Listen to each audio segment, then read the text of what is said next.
11:09 on April 17th, calling the sheriff of Santa Cruz County.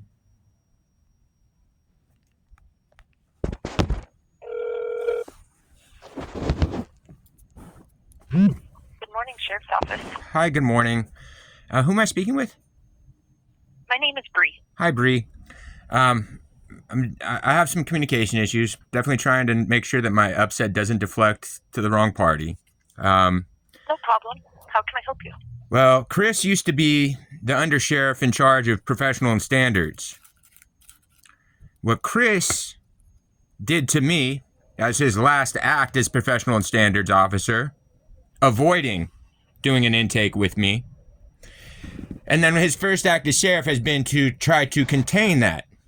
So I got a really funny letter this morning from Sergeant West. I don't know why they thought it was a good idea to try to misdate something in an email, claiming that this was sent out on the 8th. No, it wasn't.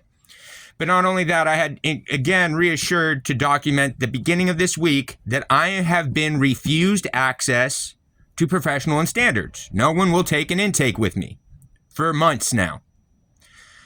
It's been ongoing problems. West claims that he mitigated some things.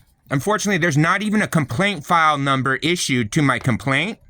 And also what he claims that he mitigated, well, it's not even accurate to what the complaint was or what I was told in the recorded conversations by officers of concern.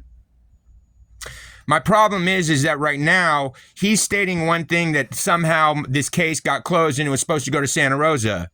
You have Detective Ramirez on April 1st stating that your records actually reflect that the case had gotten transferred to Santa Rosa for proper abdication. He contacted Santa Rosa himself and found that they have no records of the report. So I've been stripped of victims' rights, lost in your guys' custody. I don't like to be put in this position.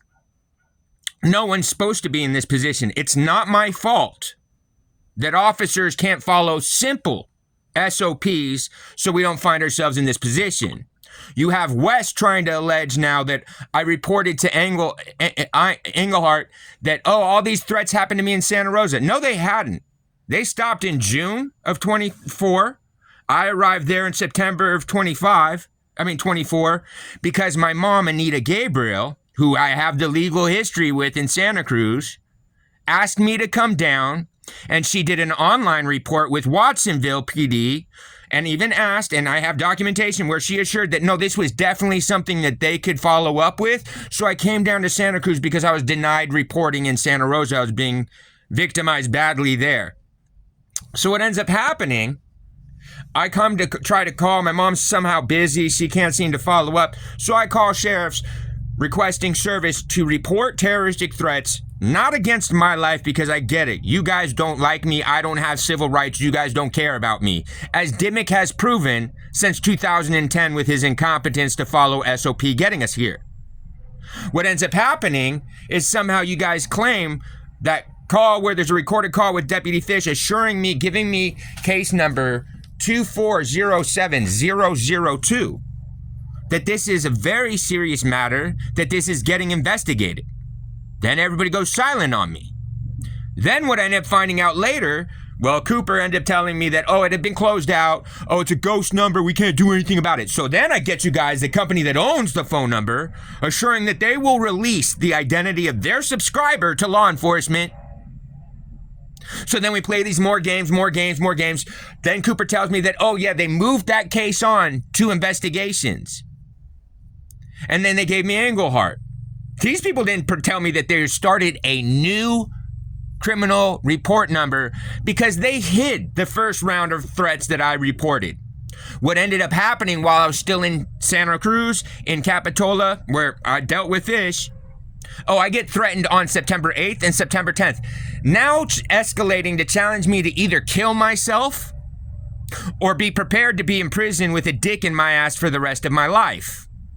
Sir? No, that's what the threat stated. I understand, but I'm not the best point of contact for This you. is the best point of contact. You are Chris's secretary. This is being recorded. He knows. I understand. So he knows your guys' policy. Follow up with you. Hey, you guys, you have a policy if they need to respond within 24 hours to my professional and standards request. Please make sure that Chris does his diligence and responds to me appropriately. My phone number, my name is Aaron, A-R-E-N. My last name is Fanning, F-A-N-N-I-N-G. I do want to apologize. I'm sorry that this upset's landing in your lap. I don't want to have any of these negative conversations. I shouldn't be put in this position. I shouldn't be having to document that I cannot get access to professional and standards.